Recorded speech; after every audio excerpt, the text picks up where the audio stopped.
Tiga. Assalamualaikum warahmatullahi wabarakatuh. Waalaikumsalam warahmatullahi wabarakatuh. Terima kasih saya ucapkan kepada Bapak Ibu yang sudah hadir. Terima kasih sudah menyempatkan waktunya untuk datang di kegiatan ini. Saya ditugaskan untuk diseminasi materi yang sudah saya pelajari di program Guru Penggerak. Jadi di sini nanti kita akan sharing, bukan saya bermaksud untuk menggurui. Nanti kita akan sharing, saya akan menyampaikan informasi atau materi-materi yang sudah saya dapatkan ketika saya mengikuti program Guru Penggerak. Nah, untuk materi yang akan saya sampaikan atau yang saya diseminasikan hari ini terkait tentang budaya positif yang terjadi di sekolah atau di dalam kelas. Nanti topik yang akan kita pelajari ini ada 6. Yang pertama kita akan membahas atau mempelajari atau mendiskusikan tentang disiplin positif dan nilai-nilai kebajikan universal. Nah, ini ada suatu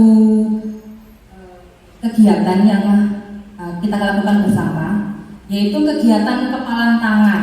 Nanti kita coba bersama-sama. Nah, di sini diilustrasikan bahwa ada teman A dan B, jadi Anda dan teman Anda gitu ya. Mengibaratkan bahwa di tangan Anda itu terdapat suatu barang yang sangat berharga. Bisa misalkan dalam bentuk itu emas batangan misalkan, atau misalkan sertifikat rumah misalkan. Nah, ketika itu ada di tangan Bapak Ibu sekalian, ketika ada teman yang lain yang hendak mengambil atau memberi rayuan agar Bapak Ibu itu melepaskan genggaman itu, sehingga nanti barang yang ada di dalam genggaman itu akan menjadi milik teman dari Bapak Ibu sekalian. Apakah Bapak Ibu itu ketika dirayu atau mungkin diberi ancaman tentang benda yang Ibu Bapak pegang, apakah Bapak dan Ibu itu mau misalkan untuk melepaskan genggaman itu? Itu misalkan barang yang sangat berharga bagi Bapak Ibu. Tidak ya? Tidak, iya. Apapun yang terjadi, walaupun dirayu, diancam, yang namanya itu barang berharga pasti akan kita lindungi, akan kita jaga. Nah ini stimulus respon atau teori kontrol. Di pembelajaran yang selama ini mungkin kita sebagai guru ataupun saya ya khususnya, sebelum saya mengikuti pelatihan Guru Penggerak ini, banyak sekali hal-hal yang sebenarnya ternyata itu salah. Kalau dilihat dari apa itu tujuan dari pembelajaran. Jadi seharusnya guru itu menuntun siswa, bukan untuk kita harus mengejar atau mengatur pola pikir mereka. Jadi kita itu tidak boleh kita sebenarnya harus menuntun. Jadi tidak mengejudge ataupun mendorong mereka harus seperti ini, tidak. Nah, ini salah satunya perbedaan dari stimulus respon dan teori kontrol. Kalau ini nomor 1 misalkan kita mencoba mengubah orang agar berpandangan sama dengan kita.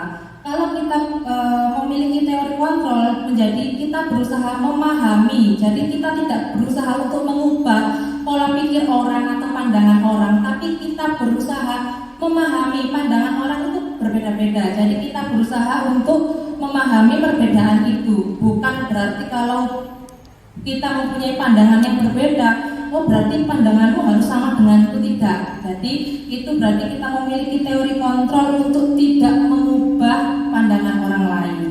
Nah, contoh selanjutnya misalkan perilaku buruk dilihat sebagai suatu kesalahan. Nah, kalau teori kontrol, semua perilaku memiliki tujuan. Contohnya misalkan salah satunya ketika misalkan anak didik kita telat misalkan masuk sekolah, mungkin yang ada di respon awal kita adalah kamu itu berarti kalau dianggap apa ya? Kalau ketika dia telat berarti tidak mematuhi tata aturan yang berlaku misalkan di sekolah.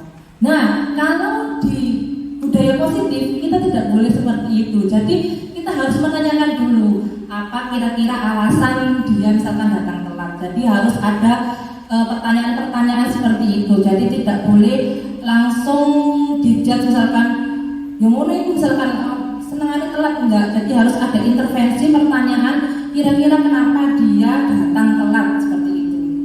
Nah, untuk yang lain-lain nanti bisa kita bahas selanjutnya. Ini hampir sama. Nah, ini kita akan membahas tentang makna disiplin.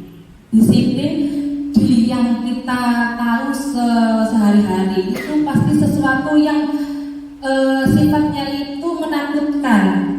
Padahal disiplin itu seharusnya membuat orang menggali potensinya menuju sebuah tujuan. Nah, namun dalam budaya kita, makna kata disiplin itu telah berubah menjadi sesuatu yang dilakukan seseorang pada orang lain untuk mendapatkan kepatuhan. Jadi kalau tidak patuh berarti dianggap tidak disiplin seperti itu. Nah, kecenderungan umumnya adalah menghubungkan kata disiplin dengan ketidaknyamanan, bukan dengan apa yang kita hargai atau pencapaian suatu tujuan yang mulia. Nah, ini nilai-nilai kebajikan universal. Jadi semua pembelajaran itu dihubungkan juga dengan profil pelajar Pancasila.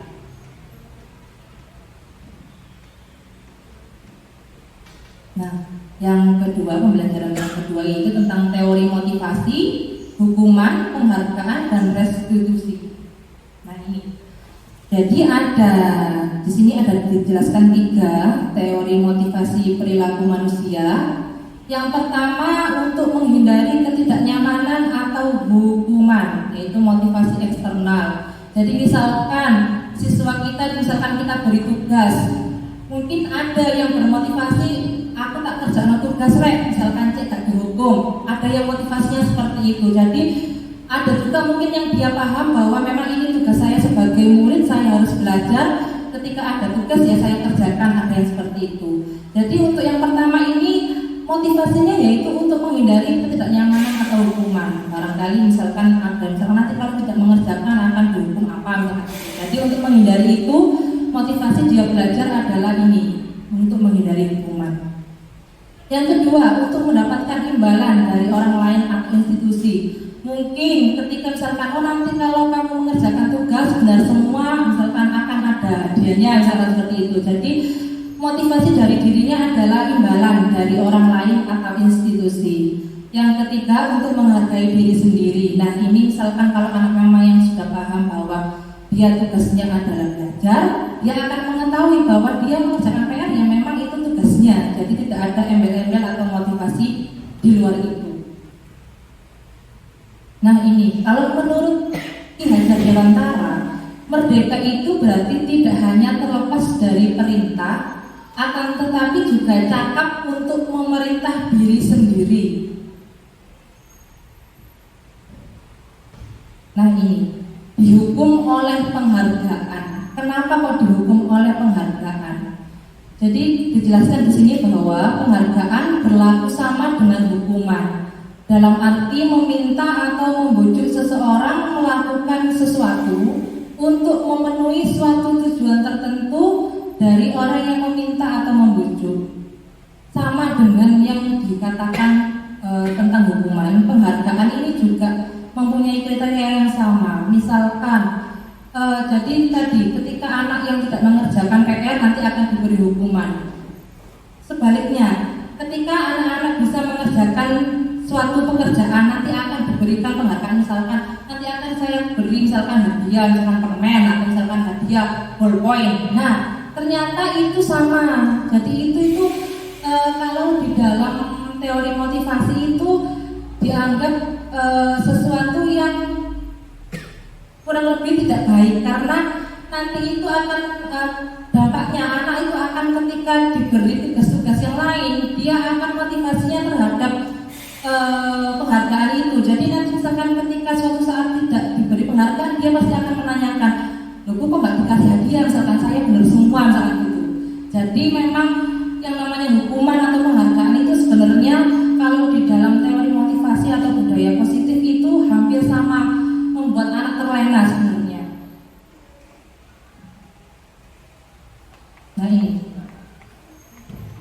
Nah ini penghargaan itu bisa menurunkan kualitas, mematikan kreativitas, juga mengurangi motivasi intrinsik. Jadi anak itu tadi akan cenderung dia berarti memacu dirinya itu untuk mendapatkan penghargaan, bukan memacu dirinya untuk lebih kreatif misalkan, tidak. Nah ini jadi bentuk baik dari penghargaan itu kita ganti menjadi apresiasi. Jadi bukan dalam bentuk penghargaan, tapi apresiasi atau pengakuan. Nah misalnya contohnya seperti ini. Kemarin saya perhatikan rasa empatimu besar sekali pada saat menolong murid baru di kelas kita. Nah, jadi apresiasi bukan dalam bentuk penghargaan, dalam bentuk barang. Jadi apresiasi dalam bentuk ucapan. Misalkan, saya menghargai kepedulianmu pada saat kamu membantu teman-temanmu di tugas kelompok.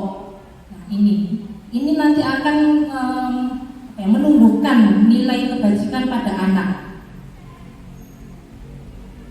Nah, ini perbedaan hukuman dan konsekuensi Bapak Ibu. Menurut jenengan-jenengan ini, hukuman dan konsekuensi itu apa bedanya? Kok dibedakan? Kira-kira hukuman itu apa, kalau konsekuensi itu apa? Barangkali ada yang tahu, ada yang mungkin bisa untuk memberikan jawabannya. Kira-kira apa perbedaan hukuman dan konsekuensi? Enggak mau lagi. Terima kasih Bu Ana. Menurut saya kalau hukuman itu kadangkala apa yang dilakukan anak, hukuman itu tidak sesuai dengan kesalahan yang diperbuat. Jadi misalkan siswa itu terlambat, nanti hukumannya keliling lapangan 100 kali. Itu kurang magic. Tapi kalau konsekuensi itu ada hubungan dengan tata tertib sekolah. Terima kasih. Terima kasih Bu Leli. Mungkin ada lagi yang bisa memberi jawaban untuk Kalau menurut saya secara pribadi, hukuman itu adalah sanksi yang diberikan oleh seorang pendidik atau seorang guru pada anak didik. Sedangkan konsekuensi itu adalah tanggung jawab yang diberikan bapak atau ibu guru kepada anak didik. Terima kasih Pak Sis. Jadi memang benar dari perbedaan dari hukuman dan konsekuensi. Hukuman ini sifatnya itu memaksa. Kalau konsekuensi itu berupa sudah kita itu aturan-aturan yang kita buat bersama. Jadi kalau hukuman itu sifatnya memang memaksa. Jadi kalau benar kata Bu Leli, jadi tidak sesuai dengan, tidak nyambung. Misalkan dia salahnya apa, hukumannya apa. Kalau konsekuensi berupa tanggung jawab menurut kata Pak Sis tadi. Ya benar.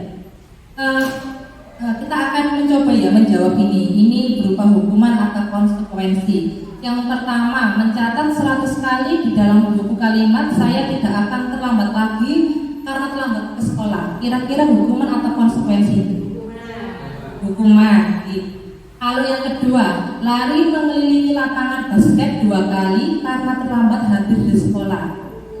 Hukuman. Murid diminta untuk push up 15 kali karena tidak menggunakan masker ke sekolah. Hukuman. Menggantikan kertas tugas teman yang telah dicoret-coret. Konsekuensi. Membersihkan tumpahan air di meja tulis karena tersenggol pada saat belajar. Konsekuensi. Murid disuruh untuk mengenakan sepatu seharian di sekolah karena tidak mengenakan sepatu hitam. Hukuman. Lari mengelilingi lapangan basket 2 kali karena terlambat 10 menit untuk pelajaran PJOK. lihat jawabannya. Benar nggih jawabannya? Ternyata memang sudah paham dari hukuman atau konsekuensi. Oke, kita lanjut. Nah, ini perbedaan dari hukuman dan konsekuensi itu seperti apa? Salah satunya, hukuman itu sesuatu yang menyakitkan harus terjadi, membuat anak sakit baik fisik maupun hati untuk jangka waktu yang lama. Nanti dampaknya anak akan membenci kedisiplinan karena memang mindsetnya kedisiplinan itu berarti hubungannya dengan ketidaknyamanan. Akan muncul paksaan, mendorong anak menyakiti diri sendiri, konsep diri yang buruk. Anak belajar untuk menyembunyikan kesalahan karena takut dengan hukuman, akhirnya sembunyi-sembunyi ketika melakukan kesalahan. Akan timbul rasa marah, rasa bersalah, merasa dipermalukan dan merasa tidak dihargai. Sedangkan kalau konsekuensi itu sesuatu harus terjadi, tapi tidak menyakitkan, membuat anak merasa tidak nyaman, tapi dalam jangka waktu yang pendek. Nah, diharapkan nanti dengan konsekuensi ini anak lebih menghargai kata disiplin. Ada stimulus dan tanggapan. Jadi ketika misalkan anak melakukan kesalahan, tidak langsung kita intervensi yang macam-macam. Jadi kita memberikan dulu stimulus respon yang baik. Jadi kita memberikan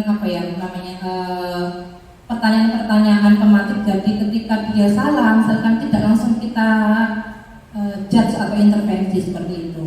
Mendorong anak agar mudah menyesuaikan diri, akan timbul nantinya konsep diri yang baik. Jadinya anak akan belajar untuk mematuhi peraturan. Konsekuensi nanti akhirnya anak akan kehilangan hak, dibuat tidak nyaman, diasingkan untuk sementara, jadi tidak berlangsung lama. Nah, ini selanjutnya yaitu tentang restitusi.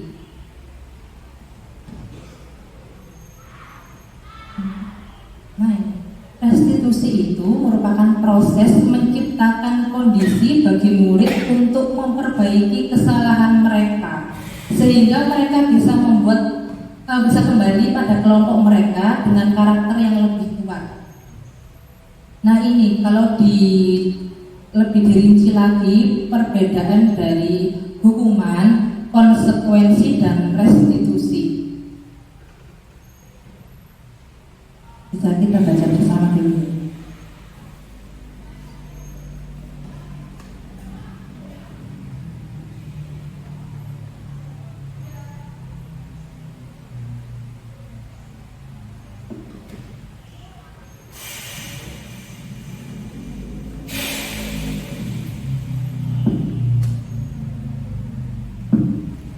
Mungkin ada yang ditanyakan Bapak Ibu dari sini, atau mungkin sudah paham perbedaan dari hukuman, konsekuensi dan restitusi. Ini yang di bagian bawah itu sudah dibedakan bahwa kalau hukuman itu lebih cenderung ke arah yang negatif, kalau yang konsekuensi itu netral, sedangkan restitusi itu mengarah ke hal-hal yang positif. Bisa dilihat dari misalkan identitas yang gagal yang hukuman, yang poin 8. Jadi seperti ini, peraturannya itu adalah harus memakai sepatu berwarna hitam. Jadi kamu harus memakai sepatu berwarna hitam misalkan itu. Kalau konsekuensi kita tanya dulu ke anak itu, peraturan sekolah itu misalkan seperti apa sih terkait dengan penggunaan sepatu misalkan itu. Kamu bisa nggak kira-kira melakukan itu misalkan itu. Misalkan kalau tidak bisa, kenapa? Kan ada misalkan anak yang berkali-kali misalkan ketika di razia misalkan kena sepatu karena tidak memakai sepatu pantofel berwarna hitam misalkan. Nah, kita tidak boleh mengejar misalkan kalau kita kan misalkan diambil langsung. Kalau di konsekuensi itu kita tanya dulu, kamu tahu nggak misalkan peraturan di sekolah ini terkait penggunaan sepatu? Barangkali mereka memang tidak tahu bahwa mereka menganggapnya yang penting sepatuan misalkan. Jadi kita tanya dulu, apakah memang dia tahu peraturan tentang penggunaan sepatu itu seperti apa? Misalkan dia tahu, saya tahu misalkan penggunaan sepatu harus pantofel berwarna hitam. Nah, ketika kamu tidak memakai sepatu pantofel berwarna hitam, kenapa? Kenapa kamu tidak memakai? Sedangkan kamu tahu bahwa peraturan sekolah seperti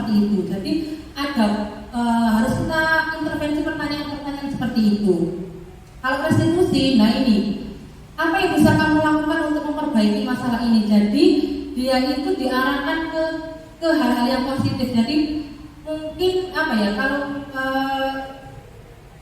kita terbiasa misalkan anak yang telat-telat, mungkin halah misalkan biasa telat misalkan gitu. Jadi kita itu harus berusaha atau pelan-pelan itu mengubah mindset seperti itu. Jadi walaupun anak yang misalkan berbandel, yang misalkan wakal, itu tuh kita menanggapinya itu harus seperti ini. Jadi juga harus ditanya-tanya seperti ini juga. Jadi apa yang misalkan yang bisa kamu lakukan agar misalkan kamu tidak melakukan hal yang sama, misalkan seperti itu. Jadi diarahkan ke perlakuan-perlakuan yang positif. Nah ini 9 ciri dari restitusi. Jadi restitusi salah satunya itu bukan untuk menebus kesalahannya, tapi untuk belajar dari kesalahan. Kita memberikan tawaran, bukan paksaan. Beberapa ciri-ciri dari restitusi. Nah, yang ketiga, keyakinan kelas. Nah, apakah Bapak Ibu guru ketika masuk ke pembelajaran awal itu sudah membuat keyakinan kelas atau kesepakatan kelas dengan murid-murid? Iya. Salah satunya apa Bu untuk keyakinan kelas yang dibuat misalkan di mata pelajaran bahasa Inggris? Ada keyakinan kelasnya, kesepakatan kelas bersama di mata bahasa Inggris?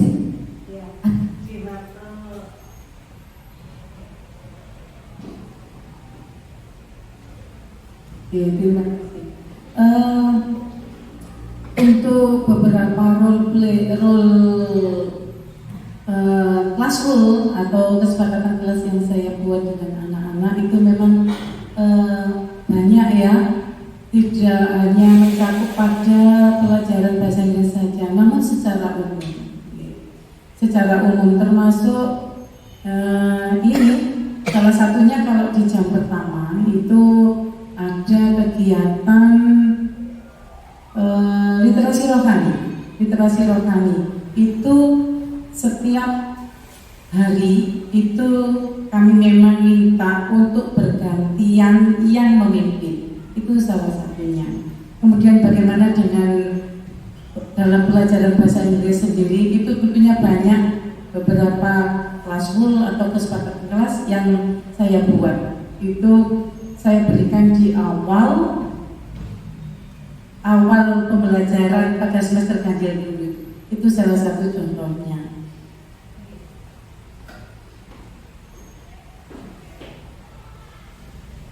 Jadi di sini di lingkaran ini ternyata peraturan kelas dan keyakinan kelas itu ada di lingkaran yang berbeda. Berarti ada perbedaan arti dari peraturan kelas dan keyakinan kelas.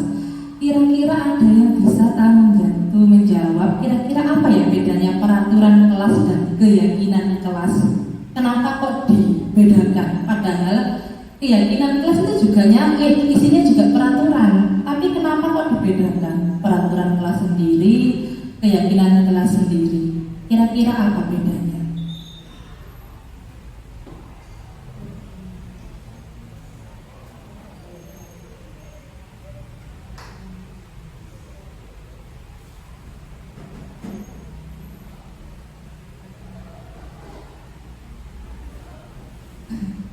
Jadi peraturan kelas dan keyakinan kelas itu kalau di budaya positif memang dibedakan. Jadi kalau peraturan kelas itu lebih condong pada hal-hal yang kalimatnya masih negatif. Jadi masih berupa paksaan. Misalkan tidak boleh masuk terlambat, tidak boleh masuk terlambat. Jadi ada kata-kata tidak misalkan di situ. Sedangkan kalau keyakinan kelas itu merubah semua peraturan kelas menjadi kalimat yang lebih positif. Misalkan datang tepat waktu, kan tidak ada kata-kata tidak. Jadi kalau peraturan itu kan selalu lebih condong ke arah-arah yang paksaan. Misalkan tidak boleh datang telat. Jadi kalau di keyakinan kelas itu harus dirubah kalimat itu menjadi kalimat yang positif. Misalkan harus datang tepat waktu, mengerjakan tugas sesuai dengan perintah kan gitu. Jadi peraturan kelas itu nanti di keyakinan kelas itu menjadi masing-masing mapel itu akan mempunyai keyakinan kelas sendiri-sendiri sesuai dengan guru mapelnya. Jadi memang kalau di budaya positif itu memang diarahkan ke sana. Jadi nantinya itu setiap guru mapel itu akan mempunyai intinya itu apa ya,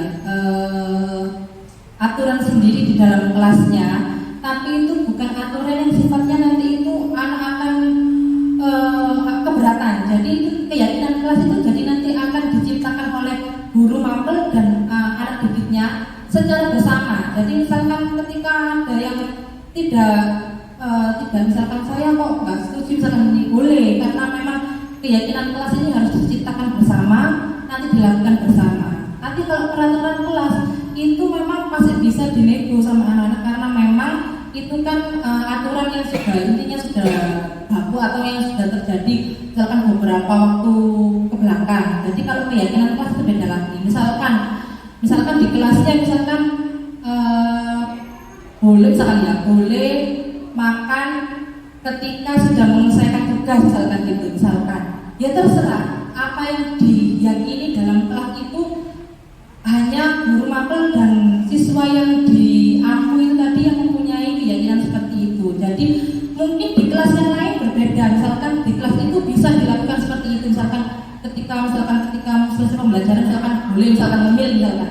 Mungkin di kelas satunya tidak bisa karena melihat kondisi atau karakter siswanya tidak bisa diperlakukan seperti itu, ya berarti keyakinan kelasnya tidak boleh disamakan. Jadi keyakinan kelas itu juga melihat karakter dari siswa yang ada di kelas itu. Jadi tidak boleh dipukul rata.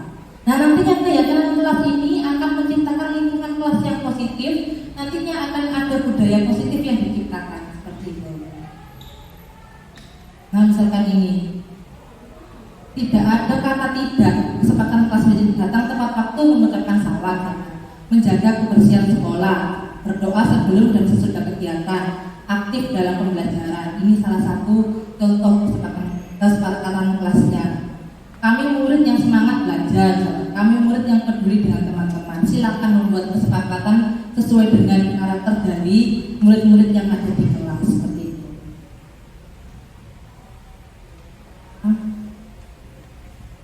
Nah, dari peraturan yang ada di sebelah kiri, kira-kira keyakinan kelas atau karakter apa yang ingin diciptakan dengan peraturan yang ada di sebelah kiri ini?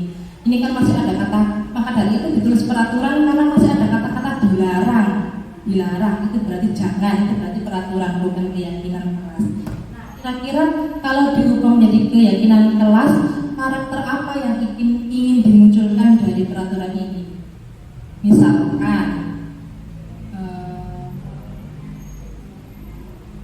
selalu kembalikan buku ke tempatnya, misalkan nanti keyakinan kelasnya akan menciptakan murid yang bertanggung jawab karena selalu mengembalikan pada posisi-posisi yang sudah ditentukan, misalkan itu. Misalkan gunakan masker, misalkan menjaga kesehatan, misalkan itu. Nah, kalau misalkan yang nomor 2 dilarang mengganggu orang lain, kira-kira keyakinan kelasnya apa? Menghargai, toleransi, oke boleh. Kalau nomor 3 hadir di sekolah 15 menit sebelum pembelajaran dimulai, apa kira-kira keyakinan kelasnya? Datang lebih awal ya. Nanti akan kita lihat apa jawabannya. Nomor 4 dilarang melakukan kekerasan.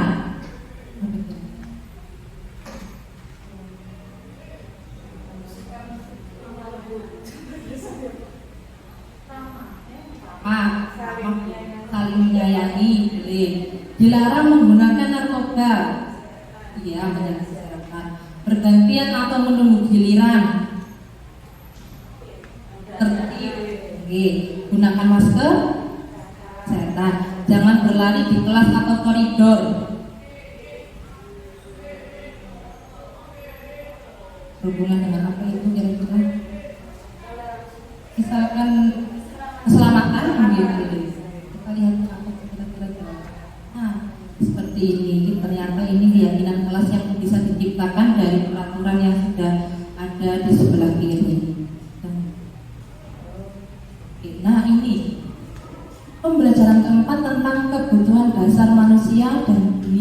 yang berkualitas. Jadi ada 5 kebutuhan dasar manusia. Yang pertama kebutuhan tentang kasih sayang dan rasa diterima. Terus kebutuhan untuk penguasaan, kebebasan, kesenangan dan bertahan hidup. Ini ada 5 kebutuhan dasar dari manusia. Pembelajaran selanjutnya yaitu 5 posisi kontrol. Nah ini, jadi 5 posisi kontrol ini yang biasanya kita lakukan sebagai guru ke murid. Jadi ada yang kontrol posisinya itu sebagai penghukum, ada yang pembuat rasa bersalah, ada yang sebagai teman, ada yang sebagai pemantau, dan juga ada yang sebagai manajer. Nah salah satunya misalkan seperti ini, contohnya ketika kita posisi kontrolnya sebagai penghukum ya. Ini misalkan guru berkata, kalau kamu tidak melakukannya, awas ya. Nah itu namanya penghukum. Jadi 5 posisi kontrol ini yang memang sehari-hari kita itu pasti ada di sekeliling kita. Nantinya memang kita diharapkan bisa merubah dari posisi kontrol yang paling bawah, yaitu yang ini, kontrol menghindari hukuman, yaitu kontrol dari luar tentang penghukum atau pembuat rasa bersalah, menjadi kontrol yang lebih baik. Jadi posisi kita menjadi teman, pemantau, atau yang paling tinggi menjadi manajer.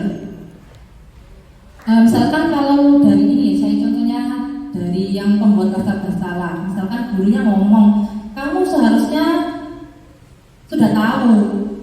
Ibu, misalkan saya, misalkan Bu Ana sudah berkali-kali menjelaskan, seharusnya kan kamu sudah tahu kan gitu. Itu namanya membuat rasa bersalah. Jadi dia nanti akan merasa gini, oh iya ya, Bu Ana saya kan sudah sering memberi atau menyampaikan informasi materi ini, tapi kok saya nggak bisa ya. Jadi dia merasa kayak apa aku ini misalkan kurang paham, aku ini misalkan tidak sepintar teman-teman yang lain, nantinya akan ada muncul perasaan itu. Nah kalau misalkan kita bertindak sebagai teman, maksudnya nantinya seperti ini. Ini, ayolah lakukan demi ibu misalkan. Tapi ini rata-rata jarang ada yang kontrol posisinya sebagai teman. Ketika posisinya antara guru dan siswa, saya rasa kalau di posisi kontrol sebagai teman itu jarang. Mungkin biasanya sebagai pemantau atau manajer atau pembuat rasa bersalah. Jadi kalau pemantau itu ya seperti ini contohnya. Misalkan kamu tahu apa peraturannya ya. Jadi pertanyaan-pertanyaan yang memantik. Jadi memantik anak untuk menjawab apa sih kira-kira kenapa kamu bisa melakukan seperti itu. Ya seperti itu. Jadi posisi kontrol itu memang kita diharapkan untuk memantik jawaban dari murid melalui pertanyaan-pertanyaan. Jadi tidak semua ketika anak melakukan kesalahan itu langsung kita hardik, misalkan langsung kita marahi, langsung kita salah-salahkan, tidak. Jadi memang ada nantinya itu alasan-alasan dari murid, walaupun alasannya itu yang kadang mungkin bikin kita jengkel ya, tapi kalau dari 5 posisi kontrol itu kita tuh harus melakukan itu gitu.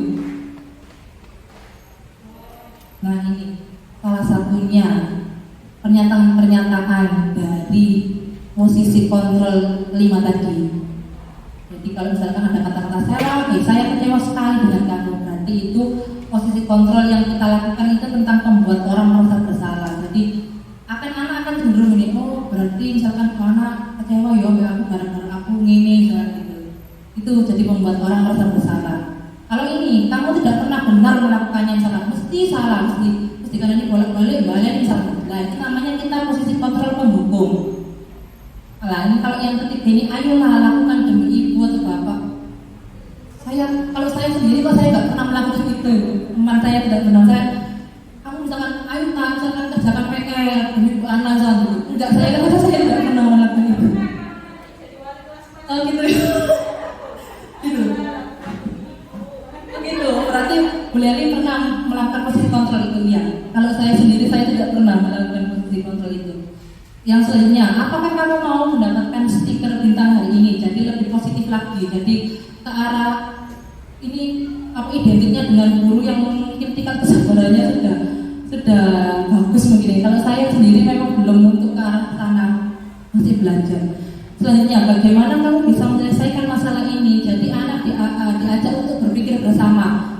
kalau seperti ini gimana kita jalan keluarnya? Tekan seperti itu. Itu namanya nanti posisi kontrolnya sebagai manajer.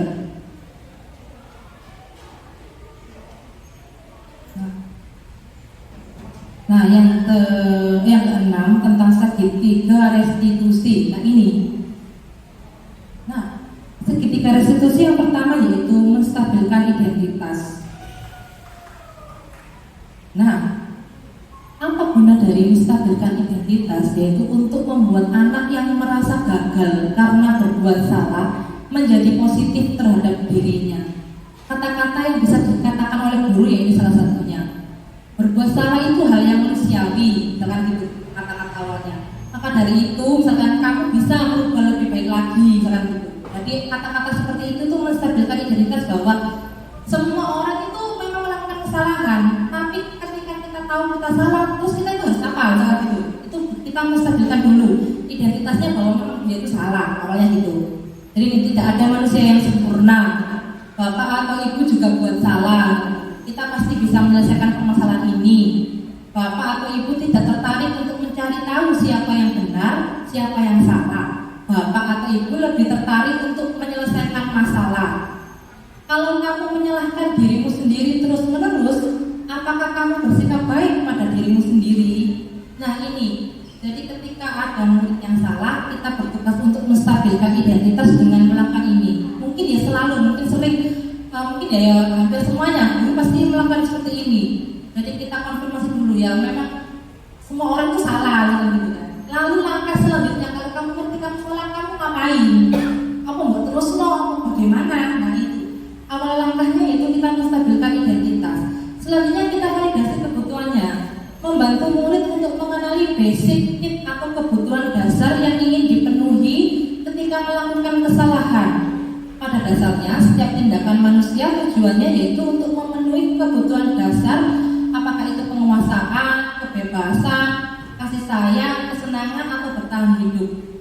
Jadi yang mungkin apa yang dilakukan ketika ya salah satunya mungkin dia karena mungkin di rumah mungkin kurang kasih sayang mungkin, jadi dia mencari kegiatan-kegiatan yang itu kita agar kita itu lebih cenderung untuk misalkan memberi rasa sayang kepada dia misalkan gitu ya. Karena dia kurang kasih sayang itu bisa. Misalkan kayak seperti ini kata-katanya. Kamu bisa saja kan melakukan hal yang lebih buruk, tapi kamu tidak melakukannya kan? Kamu pasti punya alasan mengapa melakukannya. Apa yang penting bagi kamu? Kamu boleh tetap berusaha menjaga sikap itu, tapi tambahkan sikap yang lain yang baru. Maukah kamu belajar cara lain untuk mendapat yang kamu butuhkan tanpa harus memukul? Misalkan, apakah kamu bisa melakukan dengan baik besok lagi? Jadi ketika divalidasi kesalahan dari murid tadi, terus kira-kira dia butuh apa? Kita bisa bantu apa? Misalkan ketika dia melakukan kesalahan, ayo misalkan apa yang harus kita lakukan? Nah itu kita validasi kebutuhannya, dia kira-kira butuh apa? Yang terakhir, menanyakan keyakinannya. Jadi anak melihat kesalahannya, terus dihubungkan dengan norma sosial dan nilai-nilai yang mendasari manusia berinteraksi dengan orang lain. Nah, boleh guru berkata misalkan seperti ini, apa nilai yang kita percaya di kelas atau sekolah kita? Tadi kita menanyakan, kira-kira apa sih misalkan nilai atau peraturan yang kamu yakini di sekolah kita itu dilaksanakan? Bisa jadi loh Bapak, karena di sekolah lain itu ada yang sesuai yang memang dia tidak tahu bahwa memang di sekolah itu diharuskan memakai pantofel karena dia mengira semua sepatu yang berwarna hitam boleh gitu. Misalkan ada yang sekolah yang mensyaratkan bahwa harus pantofel. Jadi karena mungkin berbeda-beda, jadi anak mungkin meyakininya juga tidak sama. Jadi maka dari itu kita tanya dulu, misalkan menurut kamu seperti apa sih? Kita tanya dulu, barangkali memang dia tidak tahu. Seperti ini. Terus nilai-nilai universal apa yang telah kita sepakati? Kelas yang ideal itu seperti apa? Mereka inginnya itu seperti apa? Tapi tidak melulu bahwa misalkan hal-hal yang mungkin bisa membuat kelas tidak nyaman itu kita iakan menjadi keyakinan kelas tidak. Jadi kita juga harus memilih kira-kira keyakinan kelas apa yang bisa membuat kelas kita itu produktif. Jadi tidak semua keyakinan kelas yang dibentuk itu harus kita iakan. Jadi kita pilah-pilah juga. Nah nanti ini kamu ingin jadi anak yang seperti apa? Apa yang kamu rasakan?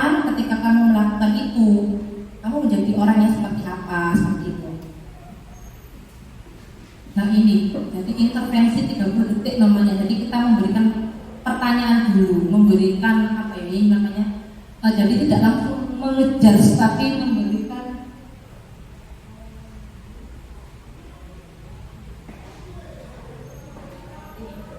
ini beberapa contoh pertanyaan intervensi. Misalkan ini, apakah wajar membuat kesalahan? Bisakah kita memperbaikinya? Ya mungkin ketika membuat permasalahan atau membuat kesalahan ya memang wajar.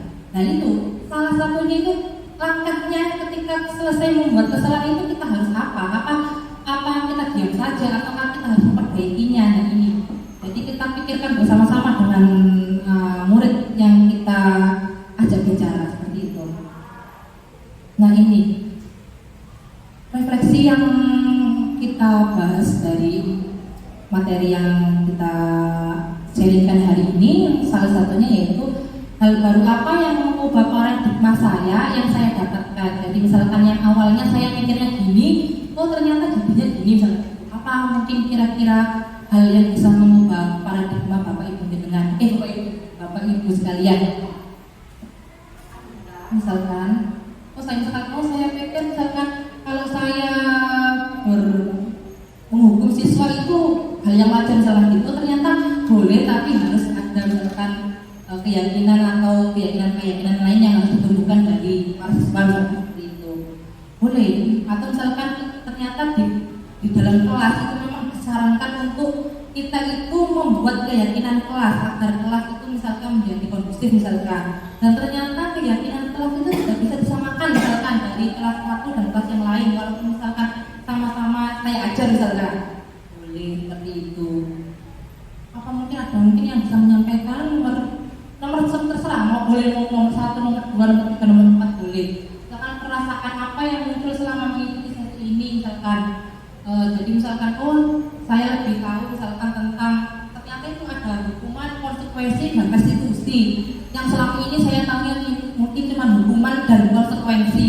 Restitusi itu hal yang baru misalkan.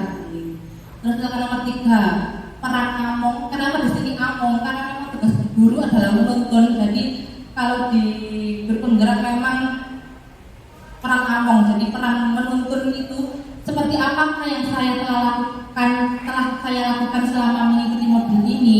Jadi apakah Bapak Ibu guru ini sudah melakukan itu di dalam kelas masing-masing?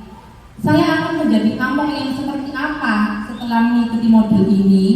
Apakah mungkin saya sebelumnya sudah kok melakukan keyakinan kelas misalkan, tapi keyakinan kelas saya ternyata masih ada kalimat negatifnya misalkan, berarti harus saya menjadi kalimat yang positif itu. Barangkali ada yang berkomentar, boleh dari nomor berapa saja.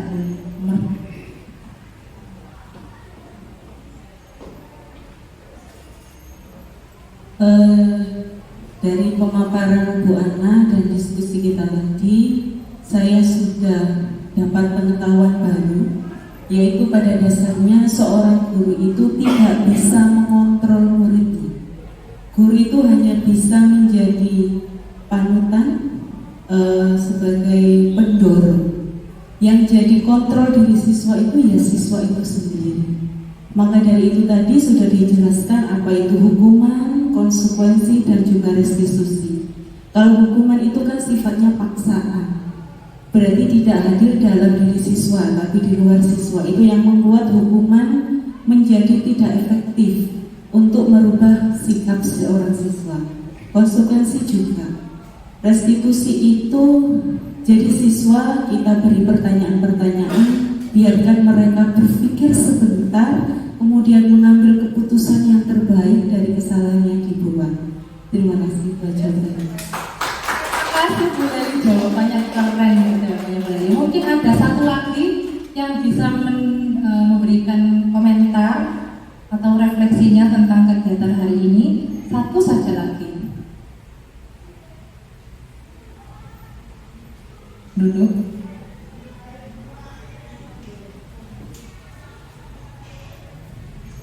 Terima kasih Bu Ana. Mungkin bisa menilai refleksi yang nomor 2 ya. Perasaan apa yang muncul selama mengikuti sesi ini, khususnya mengenai makna makna disiplin dan motivasi intrinsik. Saya pasti bangga sekali ikut sesi sore ini karena banyak hal yang mungkin belum saya lakukan juga, sehingga saya bisa mengoreksi diri saya sendiri. Saya kurang di hal ini dan ini yang mungkin selama ini lebih banyak menghukum ya sepertinya. Jadi untuk restitusi masih sedikit sekali dilakukan. Kemudian saya juga memiliki siswa yang berbeda dari yang lainnya, sehingga saya harus datang ke rumah, mulai membangunkan, kemudian mungkin kalau boleh dimandikan, kalau masih bayi akan saya mandikan biar cepat. Setelah itu diberi baju, sarapan, dan dibawa ke sekolah. Ternyata itu sulit sekali Bu Ana, dan itu masih menjadi PR buat saya. Dengan pemahaman sore ini, mungkin saya akan lebih mendapatkan jalan keluar untuk membawa si anak ini mulai dari membangunkan sampai datang ke sekolah. Terima kasih, itu saja. Alhamdulillah, terima kasih kepada Bu Leli dan Bu Nunu untuk komentar-komentarnya, refleksi hari ini.